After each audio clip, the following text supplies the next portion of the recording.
The process of choosing games to review here at Zero Punctuation involves several factors: the existing profile of the game, whether or not I got through it before the edibles kicked in, etc. But there are many games that failed to meet the cut just because I didn't have much to say. Well, since we're coming up on the end of the year, I thought gathering a whole bunch of such games from 2019 into one video and swearing at them en masse would be both efficient and fun. Cunningly, this means they will all magically become eligible for the year-end Best, Worst and Blandest awards. Not that this year's Blandest games list needed much fucking padding. The Surge 2. Deck 13's sci-fi Dark Souls with industrial lifting equipment returns, with better parrying mechanics and not so much cripple torture porn, finally raising the series to the dizzy heights of basically okay. I think I'm already seeing the inherent issue with this video's premise. Most games that I didn't feel like reviewing when they came out were just fine. It's hard to get your bile churning about something that's fine, but I'll give it a go. The Surge 2, your level design is so fucking mildly confusing it makes me want to vomit diarrhea out of my nose. And oh god, if I have to fight another fucking generic dude with misplaced IKEA parts glued to their armpits, I'm going to shit earwax out of my piss hole. Code Vein.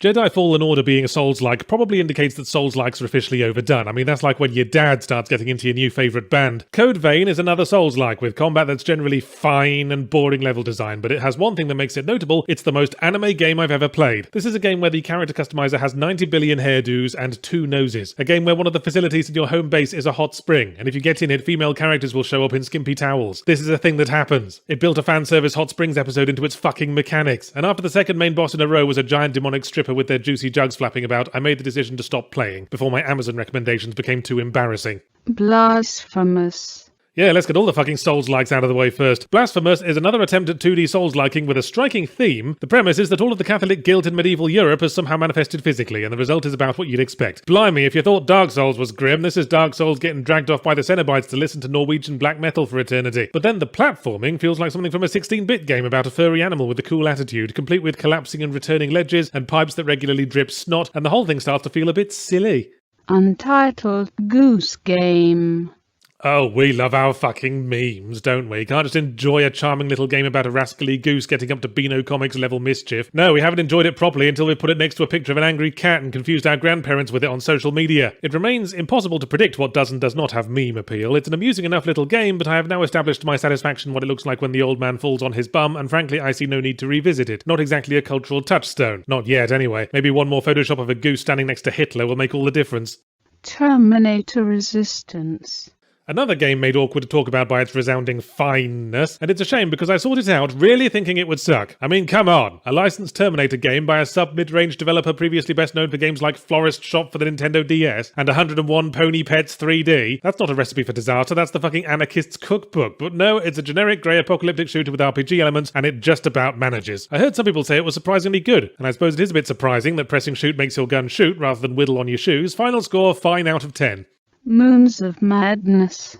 From the opposite end of the scale, something that I thought would be good, but was actually just fine. A sci-fi Lovecraftian survival horror adventure about a dude going insane on Mars. I mean, going insane in, say, Sacramento takes some doing, but Mars, isolated, mysterious, alien, should have been a slam dunk. But while it's nicely paced at the start, it loses its way by the end with too many weird tangential flashbacks and conspiracies. Also, it feels oddly small scale for a Lovecrafty game set on another planet. I think there are times when it makes sense to be less coy with your giant monsters, and this was one of them. The other is Gonzo Porn. Sniper Ghost Warrior Contracts. After Sniper Ghost Warrior 3 was an embarrassing dribble in the great pissing contest of life, the solution for fixing it was apparently to nick some ideas from the Hitman series, including a lot of the visual design and one of the subtitles. So the foot is off the story pedal, and now it's just here's an enclosed map, here's the person whose face needs a new nostril, away you go. And it is an improvement, but lacking quick saves, it suffers all the more from Hitman's problem with cock-up cascade. I lost interest in this one because after I spent 20 minutes sniping my way through a field of baddies, I stepped out thinking it was finally safe, and the game went, "Look out! Enemy sniper! Where? Behind that pixel! Which pixel? Too late, you're dead. Start again." John Wick Hex.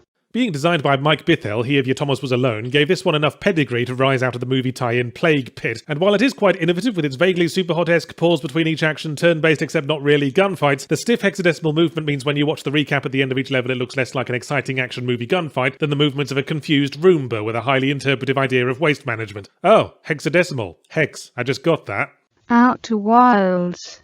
The funny thing about Outer Wilds is that in theory I really like it. It's a freeform narrative about a space explorer in a Groundhog Day time loop who must roam the star system trying to figure out why the universe keeps exploding after 20 minutes, full of discovery and neat concepts, but every time I try to play through it, I get bored. It very deliberately gives you no direction on where to go, and that's a double-ended dildo. It's nice when you're roaming the skies with a song in your heart. It's less nice when you're lost in an underground labyrinth trying to find that fucking outpost you found 2 loops ago, but couldn't finish exploring because you misfired your jetpack, fell, broke both your legs, and then the sun exploded. It's a game that can be simultaneously very chilled out and very demoralising. Like going bankrupt because you blew all your money on BBC nature documentaries. Borderlands 3. Oh yeah, I've got tons of things to say about Borderlands 3. Wait there, and I'll go get them.